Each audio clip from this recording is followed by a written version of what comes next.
संयुक्त राष्ट्र के अगले महासचिव के चुनाव की प्रक्रिया शुरू हो चुकी है और इस बीच चीन ने बड़ा बयान देते हुए महिला उम्मीदवार के चयन का खुलकर समर्थन किया है। यूएन में चीन के स्थायी प्रतिनिधि और राजदूत कुकोंग ने कहा है कि अगर इस बार कोई महिला इस शीर्ष पद पर चुनी जाती है तो चीन को बेहद खुशी होगी। उन्होंने कहा कि 80 साल के इतिहास में अब तक कोई महिला महासचिव नहीं बनी, ऐसे में यह एक ऐतिहासिक बदलाव होगा।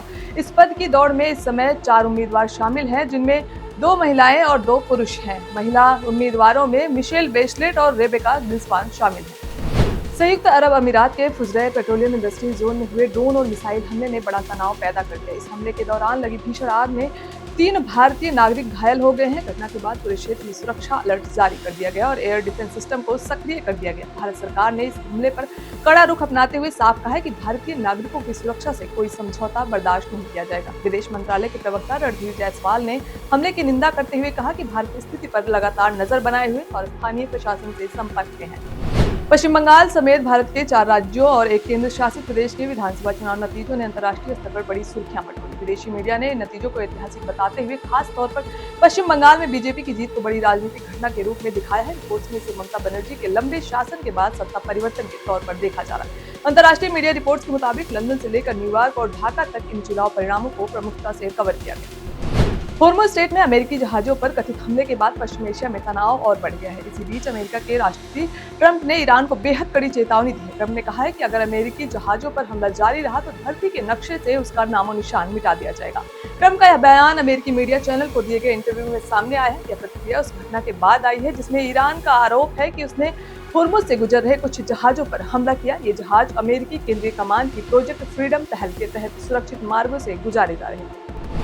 पश्चिम एशिया में तनाव एक बार फिर चरम पर पहुंच गया है। वाशिंगटन और तेहरान के बीच शांति समझौते पर सहमति न बनने के बाद ईरान ने सीज फायर तोड़ते हुए संयुक्त अरब अमीरात पर ड्रोन और मिसाइल हमला किया। 8 अप्रैल के युद्ध विराम के बाद यह पहली बड़ी सैन्य कार्रवाई मानी जा रही है। हमला फुजैरा के पेट्रोलियम इंडस्ट्रीज जोन में हुआ है, जहां भीषण आग लगने की खबर है। शुरुआती रिपोर्ट्स के मुताबिक इस घटना में 3 भारतीय नागरिक घायल हैं, जिन्हें तुरंत अस्पताल में भर्ती कराया गया। ईरान की ओर से हुए ड्रोन और मिसाइल हमलों के बाद यूएई ने सुरक्षा को देखते हुए बड़ा कदम उठाया। शिक्षा मंत्रालय ने आदेश जारी करते हुए कहा है कि देश के सभी स्कूलों में इस हफ्ते के बाकी दिनों के लिए रिमोट यानी ऑनलाइन लर्निंग लागू की जाए। यह फैसला उस समय लिया गया है जब सोमवार को यूएई के कई इलाकों में ड्रोन और मिसाइल हमलों की रिपोर्ट सामने आई। सरकार ने इन हमलों को खतरनाक बढ़ोतरी बताया है और कहा है कि देश को जवाब देने का पूरा अधिकार सुरक्षित है।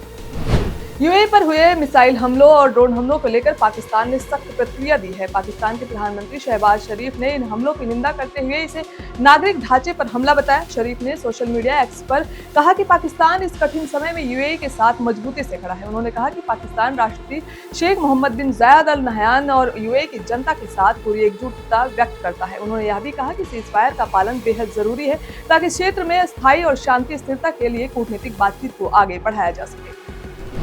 होर्मुज स्ट्रेट को लेकर तनाव लगातार बढ़ता जा रहा है। ईरान के शीर्ष वार्ताकार और संसद अध्यक्ष मोहम्मद बागेर गालिबाफ ने बड़ा बयान देते हुए कहा है कि मौजूदा स्थिति अब अमेरिका के लिए असहनीय बन चुकी है। गालिबाफ ने सोशल मीडिया प्लेटफॉर्म एक्स पर कहा कि होर्मुज की नई रणनीतिक स्थिति को लेकर एक नया समीकरण बन रहा है। उन्होंने आरोप लगाया है कि अमेरिका और उसके सहयोगियों ने सीज फायर का उल्लंघन कर और नाकेबंदी लागू कर समुद्री सुरक्षा और ऊर्जा आपूर्ति को खतरे में डाला।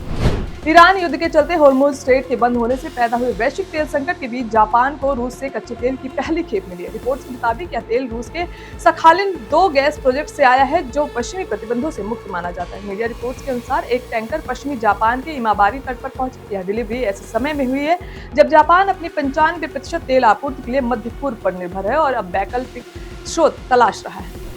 होर्मुज स्ट्रेट में दक्षिण कोरिया के ऑपरेटेड एक कार्गो जहाज में हुई विस्फोट और आग की घटना पर अब अपडेट सामने आए हैं। जहाज ऑपरेटर HMM ने पुष्टि की है कि आग को पूरी तरह बुझा दिया गया है। यह घटना सोमवार शाम पनामा फ्लैग वाले जहाज HMM नामो में हुई थी, जो इंजन रूम में लगी आग के कारण प्रभावित हुआ जहाज पर कुल 24 क्रू सदस्य सवार थे, जिनमें 6 दक्षिण कोरियाई नागरिक भी शामिल हैं।